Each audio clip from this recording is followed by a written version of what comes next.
Hello and welcome to a new episode of the Unedited Show. My name is Gonzalo, and today we are talking about overcoming failures. What I mean by this is, as you might notice, this was supposed to be launched on Wednesday. Usually, I launch the episode on Wednesdays, and I really am in process of making more episodes, like 2 or 3 a week if I can, with some interviews that I'm about to record.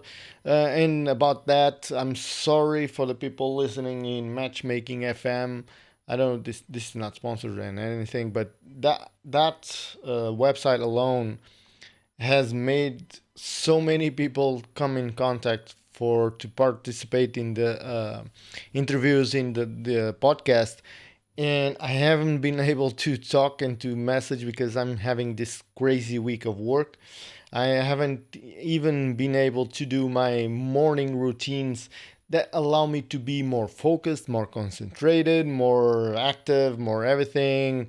My morning walks and my morning meditation.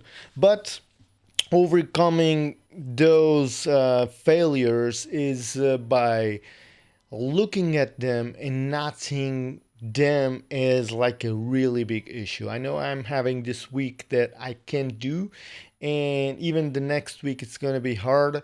But today, for example, I made it through to make my morning walk, and I feel better already. So it's once you get to that point where you know that sometimes you cannot do the daily routines, but you don't look at them as, oh, from now on, I'm not going to do them again, or this is how the process starts of keeping failure. And you start doing a month and then the next month you don't do it. As long as you have it in your mind that it's there to stay. It's not going anywhere just because you don't do it them like 1, 2, 3 days in a row. That doesn't mean you're not going to be able to stuck to it, because like I've mentioned, in one thing that I resonate now with this habits is if you make it like a habit, and if you make it like it's really an option to feel better, to make improvements on yourself, then you don't see them as failure when you miss them.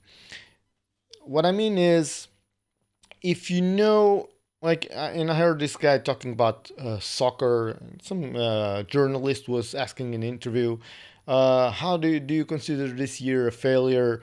Should it be put aside in soccer or everything? Because soccer, it's a shorter career.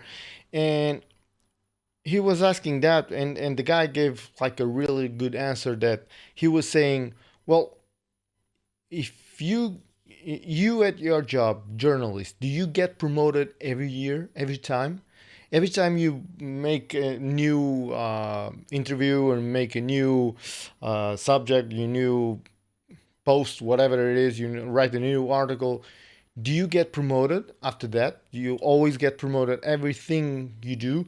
You don't. You keep working for a goal. And the thing is, that's the main point of this. So if you see it as, okay, I'm not doing them, but my goal was to improve myself and to improve my life and to improve the way I think, the way I'm organized and everything. And even if you miss a few days, but you know you're getting there, because you might be getting there because you got some job opportunities or some new work that came from the new things you're doing. So let's say, okay, you're putting your mind to doing something new, and you get a ton of work because you invested in it. It was part of your new daily routine to find new customers, to find new clients, and then you get them. And then you don't have the time to do your daily routines or whatever it is that you did to get to that point.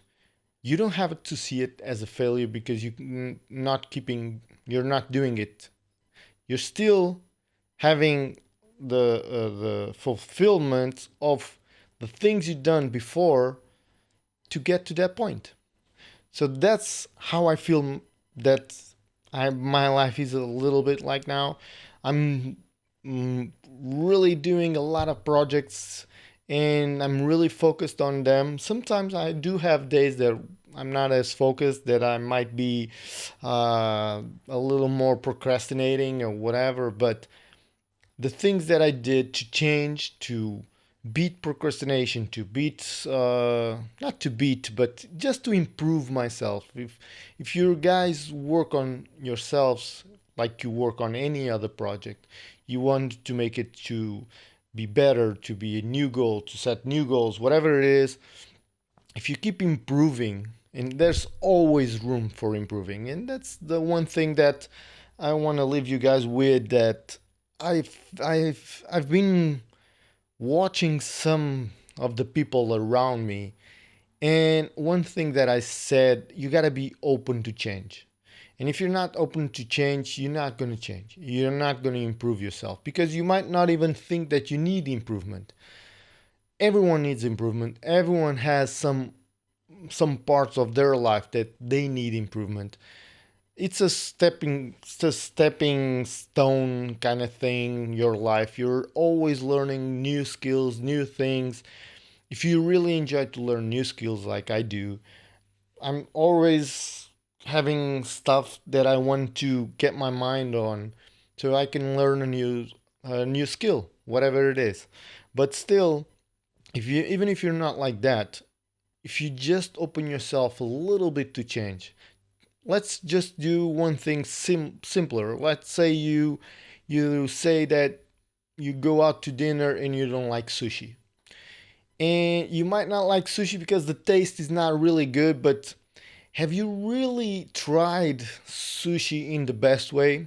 Have you been open to try it, or you just put yourself like, "Oh, I just don't like it," and that's why I tried one time at this gas stop. There was some rolls over there, and I tried sushi over there. Yeah, you might not have a good experience. Not everyone has to like sushi, but if you're really not open to try and to decide whether you like it or not, most people create blocks, and those blocks are whatever you do. Just for this little example, like food, is whatever you do with your life. You might think, oh, I'm not able to earn more this month or this year, or I'm never gonna be able to buy a house that costs $500,000. Well, it really depends on how you want it or not. Because if you really, really want it, and in these days there you have so many kind of ways to earn money, whether it's online money like drop shipping, e-commerce, whatever, content creation, being a YouTuber, TikToker, whatever it is. There's so many ways nowadays to make money that if you really, really think that's the that's your main goal, main objective in life, to make $500,000 to buy a house, I'm sure there's probably an opportunity for you somewhere, somehow. You might not know it, but you gotta be open to that change. If you're not open to change, to create that opportunity, it's not gonna be there. And it's as simple as trying new things, trying new ways, improving, looking at your life, really evaluating what it can be changed, what it can be improved. And if you find yourself searching for how can I improve my skills on cutting wood, I'm sure there's a video on YouTube for that. How do you improve my skill? How do I improve my skills of any software, any program, any skill nowadays? You can find it on YouTube. I rebuilt this house, not ever doing anything like this. I made ceilings, I put on floors, I put on sinks, everything I learned on YouTube. So it's you just need to be open for the experience, open for the change, and you'll find that there are everything online. Everything, there's someone else in the world that had the same issue as you, probably created a business out of it, and It gave you the solution. You might have to pay for the solution. You might not have. Maybe the investment is just a few bucks. Sometimes people struggle with paying like $10 a month. But if it's $10 a month, that will improve you and you'll make more. Probably, even if you just make $20 a month more than you made before, that's $10 profit because $10 you invested in that, you got 20, $10 less. It's really simple math, and you just got to be open to change. And that's my main phrase of today: be open for change. And this is how I'm going to live on this podcast. I really hope you guys that are listening and have watched my profile on Matchmaker FM. Sorry for not responding so quick to your messages, but I really am struggling with this week and the next. So I'll be responding. I'll be sure to have most of you come to the podcast to interviews because I really enjoy to connect with people and to learn their stories and learn what they do and share with others. So if you listen this, just keep in mind that I'll be reaching you and we'll keep in touch. So I hope you guys enjoyed this episode and I'll see you guys in the next one. Bye.